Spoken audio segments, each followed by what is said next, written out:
Bonjour. Marie-Claire m'a proposé d'intervenir devant vous. Je le fais par caméra parce qu'on va travailler sur des éléments de film. Ça se donne très bien comme ça. Pour vous expliquer avant tout que je suis traducteur de cinéma, enfin disons pour l'audiovisuel en règle générale, et qu'il y a une différence de nature essentielle entre la traduction littéraire et la traduction à l'audiovisuel. Pour les traducteurs littéraires, le matériau de travail est un matériau textuel, il s'agit de travailler du texte pour arriver à du texte. Pour le traducteur de cinéma, il y a du texte, c'est un document de travail, mais en réalité, le véritable matériau de départ n'est pas du texte, c'est une parole qui est incarnée, qui est jouée à l'écran et enregistrée suivant les deux dimensions du cinéma, c'est-à-dire enregistrée optiquement sur la pellicule et acoustiquement, phoniquement sur la piste son d'un film. Voilà pourquoi, en réalité, le travail sur le texte est une sorte d'illusion. C'est une illusion, oui et non. En fait, c'est une approche partielle du travail du traducteur de cinéma. C'est-à-dire que, disons que sur le texte, il y a ce que j'appellerais le rendu sémantique. Il faut, comme les traducteurs littéraires, c'est-à-dire qu'il faut restituer évidemment le sens du texte. Le traducteur littéraire, quand il a un texte, et a fortiori quand c'est du dialogue, doit imaginer le rendu le plus fluide, d'abord de façon imaginaire dans son cerveau, c'est-à-dire se dire quelle serait la parole qui rendrait compte le mieux possible de cette parole qui est précipitée textuellement. Je tiens à ce terme de précipité textuel parce que lorsqu'il y a du dialogue, précisément l'écrivain va donner cette ossature ou ce nerf de la parole sous forme d'écriture. Bien.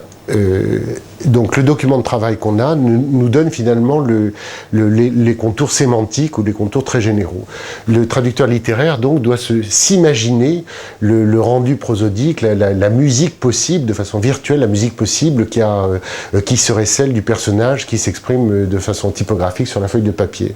Et à son tour, il doit rendre une traduction la plus fluide possible qui permette à son lecteur d'avoir cette parole virtuelle qui va se représenter dans son cerveau. Pour le traducteur de cinéma, d'audiovisuel donc, différente. À savoir que le précipité textuel est en fait un élément extrêmement lacunaire de ce que nous devons traduire. Lacunaire parce que, on le voit bien, si je lis You come here, par exemple, pour ceux qui parlent anglais, You come here, je ne peux pas savoir à la simple lecture s'il s'agit d'un you singulier, c'est-à-dire toi, viens ici, ou vous, pluriel, You come here. Où sont ces éléments très importants d'ordre sémantique, avant de parler du jeu proprement dit, où sont ces éléments? Donc, précisément, ils sont dans l'image et dans le son, ou plutôt là dans l'image. Si je vois un personnage dire « You come here », eh bien c'est dans l'image que je vais voir s'il y a plusieurs interlocuteurs ou un seul. Donc le sens de ce « you », de ce pronom personnel, ne va s'éclairer que parce que je vais explorer l'image. Donc le texte ne suffit absolument pas, le texte est lacunaire, c'est ce que je voulais vous expliquer, le texte est lacunaire, et c'est dans l'exploration de l'image qu'on va comprendre véritablement son sens. De la même manière pour la composante acoustique, entre une vraie interrogation ou une fausse interrogation, là où dans une traduction littéraire il y aura des didascalies pour nous indiquer si c'est une vraie question ou si c'est au contraire une fausse interrogation avec une dimension ironique par exemple, eh bien au cinéma on va d'entrée de jeu dans la bande son entendre les inflexions qui vont donner le véritable sens, vraie interrogation ou fausse interrogation ironique, etc. Bien. Alors, de quoi s'agit-il? Donc il s'agit évidemment, on a disons un guideline, un vadémécum, disons, qui est ce texte, mais le vrai matériau de départ, le vrai matériau de travail, c'est une image et c'est un son. Alors le traducteur littéraire doit explorer l'image et le son. On va essayer de le faire ensemble, c'est-à-dire à un certain moment comme des aveugles qui vont se fermer les yeux, on va couper l'image pour bien entendre justement ces inflexions, ces intentions qui chargent la prosodie, et parfois comme un sourd, c'est-à-dire on va couper le son pour bien identifier les inflexions significatives du geste, c'est-à-dire là où le geste vient compléter la parole, voire la parasiter, mais en même temps donner quand même des intentions qu'il va falloir justement trier. Voilà, donc ça c'est une chose que... C'est pour ça qu'on doit travailler avec l'image et le son. Le résultat final, quel est-il? En ce qui me concerne, moi je suis auteur donc, de texte. Là, on va parler de doublage. On retrouve votre intitulé de journée, c'est-à-dire le double, le traducteur et son double. Je dis souvent que nous autres sommes des comédiens de l'écriture. Il s'agit de quoi? C'est-à-dire de donner un texte qui soit précisément ce texte du comédien, sauf que, si vous voulez, donc il est agi, le texte sur lequel je travaille, il est déjà agi par des comédiens, à la différence du texte que va livrer le traducteur de théâtre, par exemple, traducteur de théâtre qui doit se dire, bon, dans telle mise en scène, est-ce que c'est jouable, est-ce que c'est dissible, ma traduction de Shakespeare ou de Tchekhov, etc. Bien là, c'est tout à fait différent. On a déjà l'acteur, le comédien à l'écran, le comédien du direct, qui a sa pneumatique, qui a sa gestuelle. On va couper le son à un moment donné, et puis je vais écrire un texte pour les comédiens du doublage, c'est-à-dire des gens qui vont travailler dans le noir. Je vais donner ce texte de sorte que le texte que je vais livrer puisse être joué par les comédiens français et qu'ils puissent projeter mon texte, qu'ils puissent le jouer, afin que l'on pense au final que le texte français que j'aurai écrit et qu'ils auront joué émanera de ce corps enregistré optiquement sur l'écran. Donc là, il y a vraiment la livraison d'un texte dans un effet de quasi-ventriloquie. Le comédien français va être comme un ventriloque qui va projeter sa voix, et la magie du cinéma, parce qu'on dit tout le temps l'illusion du cinéma, eh bien c'est de réussir dans notre métier de doublage, de réussir cette concordance finale, c'est-à-dire un texte que j'aurai écrit, qu'un comédien français va dire, et qui sera si bien synchronisé, si bien conforme aux gestes significatifs ou aux gestes parasites, si conforme aux intentions générales sémantiques du film, etc., que l'on aura l'impression que cette voix émane véritablement du corps à l'écran. Voilà, ça c'est les grandes lignes, et maintenant, si vous voulez bien, on va voir dans la pratique comment ça se fait. Je vous propose de découvrir une scène. D'abord, vous voyez ça sur un écran de table de montage 35 mm. Je propose de découvrir une scène d'abord comme des sourds. C'est-à-dire que vous allez voir quoi? Des éléments de décor, vous allez voir des corps humains, c'est-à-dire des corps de personnages, et je vous propose de découvrir, d'explorer finalement ce qui va surdéterminer tout le reste. C'est-à-dire qu'on peut effacer la piste de dialogue, mais on pourrait raconter n'importe quoi, c'est-à-dire faire un détournement de piste de dialogue, il n'en reste pas moins que ce qui est enregistré optiquement est la contrainte absolue. Alors voilà ce qui se passe si on était des sourds.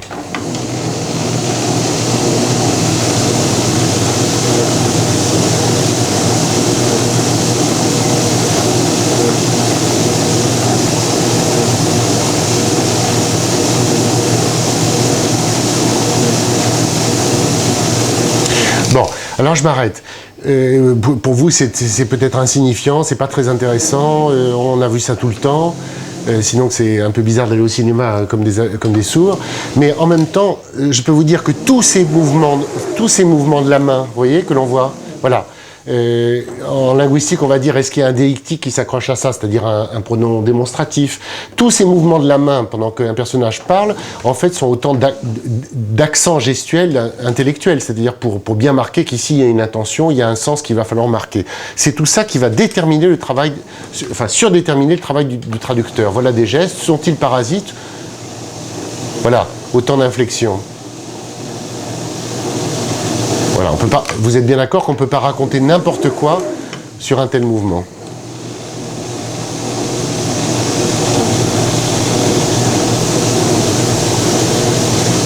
Voilà.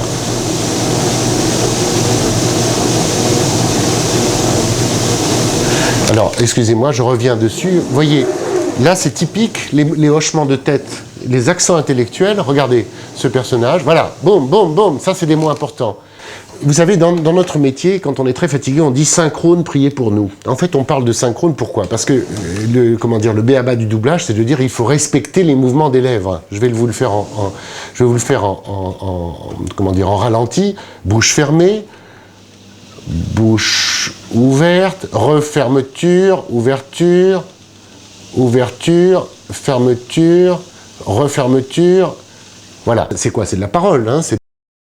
de parole dans cette bouche qui se termine par un sphincter, hein, je parle en termes anatomiques. Mais pendant tout ça, vous avez des gestes, vous avez la tête qui vient marquer. C'est évident qu'une tête qui se baisse, elle insiste. C'est ça le mot. Donc le traducteur, non seulement il va avoir, j'espère que la caméra prend, il va avoir ce que j'appelais tout à l'heure le guideline, ou le vademecum, le pacte sémantique, il faut que je dois bien respecter, je suis traducteur, mais en plus il a ce corps, alors je sais pas de quoi ça parle, il a ce corps qui a autant d'inflexions gestuelles, autant d'engagement pneumatique, etc. Voilà, c'est ça la traduction. Alors, la traduction audiovisuelle. Donc, le mouvement de bouche, certes, mais ça, on pourrait dire que c'est le très gros plan. En fait, le plan d'ensemble, c'est le corps, c'est le thorax, et au fur et à mesure, on va jusqu'à la bouche.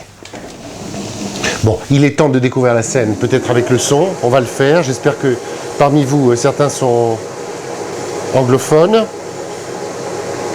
On va voir ce que ça donne. Oh, hey Jack, how are you? Frank, what? How did you know I was here? Well, that guy outside, he said this one was your place. What, he told you just to come in and make yourself at home? Oh, no, I tried the door and it was open. I'm sorry. No, it's okay. Man, I've had a crazy day. Ok, on va s'arrêter là, on va reprendre. Je vais vous proposer le résultat fini, c'est-à-dire le travail, une fois qu'il est réalisé, on va voir ce que ça donne.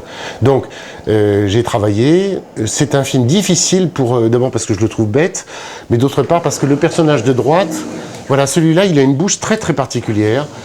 Même quand on a l'impression qu'il est tout le temps en cul de poule. Vous voyez, il a une bouche qui avance beaucoup. On a l'impression qu'il dit tout le temps « ou ». Il est tout le temps comme ça. Il est tout le temps la bouche avancée « ou »,« u ». Et c'est très très troublant, ça. Enfin bon, c'est comme ça. Je ne vais pas vous embêter avec ça. Le résultat fini, on dirait chez les scientifiques, toutes choses égales de qualité par ailleurs. Voilà ce que ça peut donner. Personnage de gauche, Frank. Personnage de droite, Jack. Frank à gauche. Oui, Jack, comment va? Franck, mais que tu me... Comment... Pardon, excusez-moi. Franck, toujours à gauche. Comment tu m'as trouvé? Ben, le gars dehors m'a dit que c'était ton logement. Il t'a dit d'entrer, de faire comme chez toi, il est sympa. C'est-à-dire, j'ai tourné le bouton de porte et ça s'est ouvert. Tu m'excuses, Jacques? Oh, c'est rien, c'est uniquement que j'ai eu une journée de dingue. Oui, bon, c'est-à-dire, désolé de te peser avec ça, mais... Écoute, je te sers un coup? Harris a des tueurs et ils vont me péter la tête si je lui rends pas son blé. En quoi t'as besoin de moi? Paye-le. Harris dit que je sais où tu te caches. D'abord, personne ne se cache. Deuxièmement, tu n'irais jamais lui dire si je me cachais. Parce que t'es mon ami, pas vrai? On ne croit pas que je te menace surtout. Ça va vite devenir infernal ici si tu te mets à me menacer, et puis ensuite ce sera à moi de te menacer, et ensuite... Attends, j'ai un besoin vital de ce blé, et on est comme des frères, pas vrai? Oui, comme des frères, oui. Mais écoute, on est comme des frères, seulement... Si tu as un problème, il est fort possible que je ne sois pas là pour toi. Et pareil, je ne m'attends pas à ce que tu sois là pour moi. C'est la fraternité comme on l'aime. C'est loin des trucs à la mort moelle-neu. C'est de l'authentique fraternité humaine. J'ai aucune confiance en toi et toi, c'est pareil. Je ne prendrai jamais une balle pour toi et je ne veux pas exploser sur une grenade pour toi. Mais je reste ton frère pour les histoires. Arrête ton baratin. On était en overlap, c'est-à-dire en chevauchement. Je passe sur Franck. Jack, arrête ton baratin. Combien tu dois à Harris? 1500. Dollars? Alors, je m'arrête sur ce mot, par exemple. Je ne sais pas ce que vaut le truc, je l'ai fait il y a quelques semaines. On va reprendre ça. C'est facile à traduire, dollars.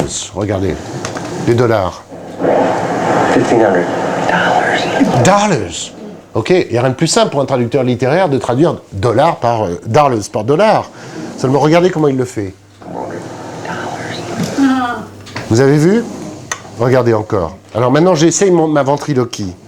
Dollars? Et je vous ai dit la bouche en cul de poule. Hein. Regardez. D'alors.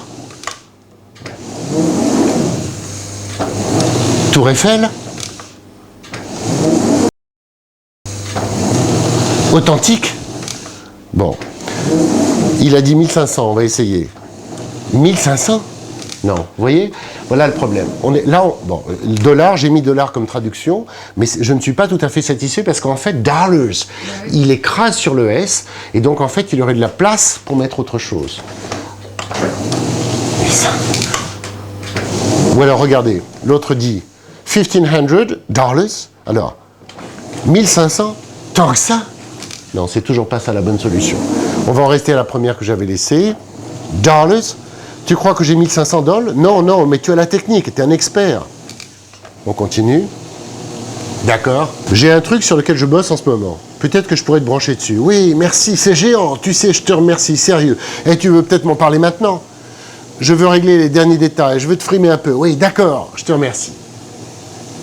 Tout à l'heure, je vous disais que on ne travaillait pas sur du texte à proprement parler. Enfin, il y avait des choses qui étaient précipitées de façon textuelle, mais qu'en réalité, le matériau de base au cinéma, c'était ce qui était enregistré optiquement, principalement, phoniquement, c'est-à-dire la parole signifiante, mais que l'on va effacer pour proposer une parole traduite, évidemment, dans une autre langue. Il ne reste pas moins que le texte existe, ou plutôt que l'écriture existe dans notre métier. C'est par l'écriture que nous allons nous passer des informations. Alors, comment ça se présente, cette affaire-là? Ça se présente que quelqu'un va travailler avant moi et va me signaler les grands mouvements de bouche sur lesquels je vais devoir travailler. C'est-à-dire comment ce texte qui a été prononcé se présente, et ça on va le faire de façon textuelle, et j'ai envie de dire de façon textuelle et graphique à la fois. Comment ce texte se présente, et de la même manière, comment je vais pouvoir inventer une forme d'écriture textuelle, bien entendu, mais textuello-graphique, qui va permettre aux comédiens après moi de se repérer et de dire ce texte. Alors c'est vrai que le texte intervient donc comme une forme de transmission d'informations. Alors, avant de vous montrer exactement comment ça se passe, je voudrais juste indiquer quelque chose que les linguistes ou les phonologues connaissent bien, c'est-à-dire que c'est la façon dont la parole finalement se produit. Tout à l'heure, je vous ai dit qu'il ne s'agit pas de ne voir que la bouche. Avant tout, c'est tout le corps, hein, c'est toute la gestuelle signifiante. Et puis, bon, évidemment, quand on pourrait dire le plan éloigné, et puis au fur et à mesure, le plan américain, le plan moyen, le gros plan, et le très gros plan, c'est la bouche. Alors, on a vu tout à l'heure les gestes signifiants, maintenant passons au très gros plan, c'est-à-dire les mouvements de bouche. Je disais donc que ceux qui connaissent un peu ces problèmes repèrent bien les grandes fermetures. En français, c'est les M, B et P, plus ou moins explosives d'ailleurs. Le M est avec une vibration, le B étant plus explosif, et le P, papa, étant beaucoup plus raide que maman, qui est beaucoup plus doux. Bon, je passe très vite. Les semi-occlusives qui sont les F et V, et ensuite de quoi les mouvements caractéristiques des voyelles, le A, le O, le U, le I, le E, etc. J'indique d'ailleurs pour la petite histoire que, étant professeur à l'université, pour apprendre ces choses-là à mes étudiants, j'ai eu l'idée, j'ai recours à l'apprentissage de la lecture sur les lèvres, à l'usage des sourds et des malentendants. Évidemment, quand on est sourd, il y a la langue des signes, bien entendu. Ces choses, il faut 3 ans pour apprendre à lire très correctement sur les lèvres, et puis distinguer entre des sons très très très semblables au niveau de leur fabrication, mais c'est quand même la voie royale pour y arriver. Donc on a besoin, si vous voulez, d'avoir cette approche, mais pour le traducteur de cinéma, c'est assez curieux, parce qu'il va falloir, vous avez vu tout à l'heure avec Dollars, il va falloir reconnaître un son, mais en fait pour pouvoir le modifier, parce que il ne s'agit pas de lire simplement Dollars, il s'agit de lire quelque chose, de se dire, voilà quelle est la forme phonologique, et quelle autre forme phonologique dans ma langue d'arrivée je peux proposer qui soit conforme avec ce mouvement que j'aurais pu repérer. Bien. Alors, sur ces explications assez générales, une personne avant moi, enfin disons avant l'auteur, va travailler et va indiquer sur une bande, que je vais vous montrer tout de suite, va indiquer sur une bande justement ces mots, ce précipité textuel de la parole, mais de façon graphique, c'est-à-dire que si je vous dis « Oh !» Bien, eh bien, « Oh !» c'est un « Oh » extrêmement marqué avec une bouche très arrondie et projetée vers l'avant, et en plus, elle a une certaine durée. Alors, qu'est-ce qu'on fait? Eh bien, je vous propose de découvrir cela maintenant sur ma table de montage, sur ce qu'on appelle la bande mère ou la bande rythmo. Eh bien, on va essayer de représenter ces différents mouvements dans le temps et dans l'espace. Alors, la bande rythmo ou la bande mère, comme je viens de vous l'indiquer, est en fait synchronisée sur la pellicule de film, que vous ne voyez pas là, tout à l'heure dans un autre plan, vous le verrez. C'est-à-dire que pour une perfo, comme vous voyez ici, en fait, il y a 8 perfos de pellicule de film qui défilent. Alors, voilà une phrase, je vous la dis textuellement, maintenant, what a freak hole. C'est-à-dire Nancy, une femme blonde que vous allez voir tout à l'heure apparaître à gauche de l'écran, va dire à Jack, tu vis dans un endroit de cauchemar qui fait flipper, un trou pour l'appartement, le bungalow en l'occurrence, ça se passe à Hawaï. What a freak hole, c'est-à-dire, je sais pas littéralement, quel trou dans lequel on flipperait, enfin c'est vraiment flippant ton trou, voilà, un truc comme ça. Mais regardez comment on me l'inscrit. Voilà le repère temporel. Donc, what a freak hole. Je vous la repasse. What a freak hole. Je vous la fais en ralenti, hein. Je ne suis pas en allure vrai cinéma. On recommence. What a freak hole. Et une flèche vers le haut m'indique que la bouche reste ouverte. Bien. Encore. Jack dit what. Voilà ce que ça donne. C'est ici. What? Jack, it's really depressing here. I am depressed. I am depressed. Une petite indication. Vous voyez là, on a souligné. Ça veut dire quoi? Ben ça, c'est vraiment typiquement du langage cinématographique. C'est-à-dire qu'à ce moment-là, le personnage, la femme, vous verrez tout à l'heure, elle passe derrière une cloison.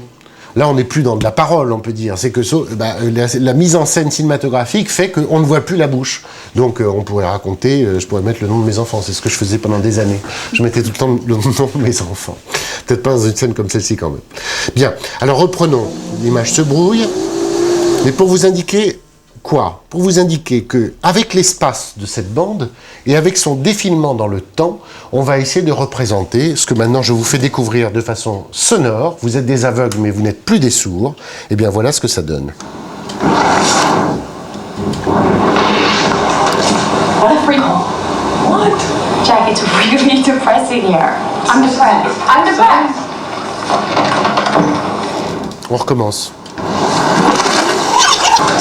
What a freak hole. What? Jack, it's really depressing here. I'm depressed. I'm depressed.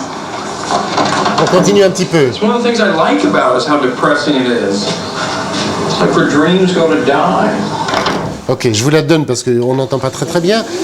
Le type Jack dit, it's one of the things I like about it.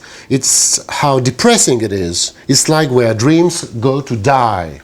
Alors on va essayer de la traduire ensemble, mais cette fois-ci, après avoir été aveugle, on va devenir sourd, un peu comme je vous l'ai montré tout à l'heure, c'est-à-dire qu'on va basculer la caméra sur l'écran, et puis je vais tenter mes traductions, mais comme un ventriloque, c'est-à-dire que je vais précéder le travail des comédiens, je vais tenter mes traductions en les projetant dans ce corps qui surdétermine mon texte, que je vais devoir, enfin le corps est là, la bouche est là, je vais essayer de voir quelle est la meilleure traduction au plan sémantique certes, mais également au plan, bon j'ai dit corporel, pneumatique, etc., qui permettra d'avoir cette illusion de ventriloquie. On va focaliser sur ce personnage, vous allez vous dire que vous ne voyez rien, et pourtant c'est une expérience significative. C'est mon instrument de travail, c'est une table 35 mm de qualité, je vais travailler sur cet élément.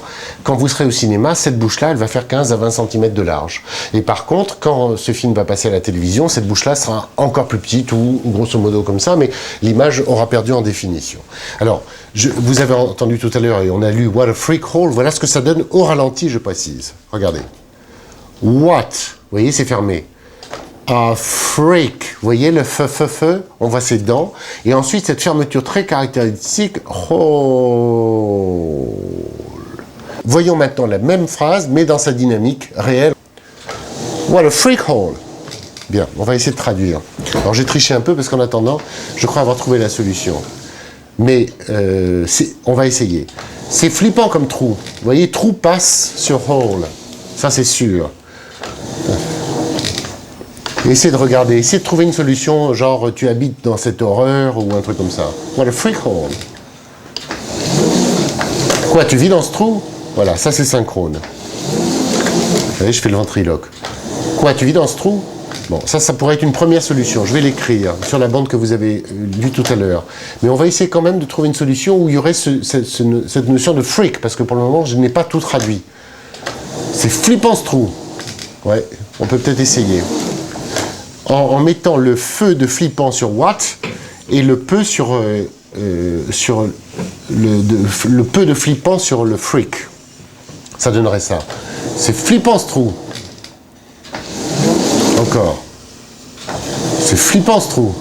Oh, ça peut passer. Marie-Claire, qu'en pensez-vous? Oui, si tu me répètes, c'est Regarde. plus convaincant. On y va. C'est flippant ce trou. Ou alors, la première. Quoi, tu vis dans ce trou? Je trouve que quoi, tu vis dans ce trou va mieux avec le regard du personnage. Regardez encore. Quoi, tu vis dans ce trou? Quoi, tu vis dans ce trou? Ouais. Bon, écoutez, j'ai pas trouvé la solution. Je n'accepte pas la solution que je vous avais proposée tout à l'heure. Quoi, tu vis dans ce trou? Pourquoi? Parce que le personnage d'après va dire what? Donc on va se retrouver avec un quoi. On n'est pas chez les corbeaux, on va changer ça. Je vous propose cette traduction. Tu flippes pas dans ce trou? L'autre dit quoi? Et ensuite on va continuer la séquence. Ça donnerait ça. Regardez bien le personnage Nancy qui arrive à gauche. Tu flippes pas dans ce trou? Quoi? Jack, it's really depressing. Bon, etc. J'espère vous avoir illusionné. On reprend ça. Tu flippes pas dans ce trou? Quoi? Alors, Jack, it's really depressing here. De mettre vraiment sur really, à mon avis, c'est très casse-gueule. On va essayer. Si vous faites ça, il y a une diphtongue sur le E qui ressemble à the. Really, on est obligé de faire un tourner, si vous voulez, avec la bouche. Mais really, après, c'est très ouvert. Alors que tout adverbe français, vraiment, etc., vous allez avoir une fermeture du M. Donc, c'est très casse-gueule. On va le voir au ralenti. Jack, it's really... Voilà le R. Elle est dessus. Vous voyez, c'est vraiment une ouverture. Pas question de mettre un M de vraiment dessus. Et ensuite, depress. Voilà le P de pressing here. Alors, Jack, c'est la dépression assurée. On va essayer. Jack, vivre ici, c'est la dépression assurée. On va essayer de ça. Non, pas forcément. Regardez ça. Jack, vivre ici, c'est la dépression assurée. Est-ce que vous l'avez vu? Au plan théorique, ça devrait être synchro. Jack, vivre ici, c'est la dépression assurée. Voilà, ça marche. Tu ne veux pas de mot archi pour really, parce que archi, que tu peux prononcer... C'est archi déprimant ici? Ouais. C'est un peu... Elle est plus moderne que ça, mais ça pourrait. Je vais te la donner. Mais enfin, si vous permettez, j'écris ma phrase. Vas-y. Jack, vivre ici. Alors, le premier V va flotter, le deuxième vre va être sur le really, comme je disais, c'est une diphtongue tournante. Vivre ici. Sur really dit, c'est là. Hein. Ici, c'est là. Tout ça, c'est de la bouche ouverte. C'est là. Et sur depressing, je me trouve avec dépression. Et alors là, il y a un truc assez étrange. C'est-à-dire que sur depressing here, en fait, elle continue, elle fait une sorte de respiration, hein, qui n'est plus de la parole proprement dite, mais qui est quand même un mouvement du corps. Et je vous mets assuré.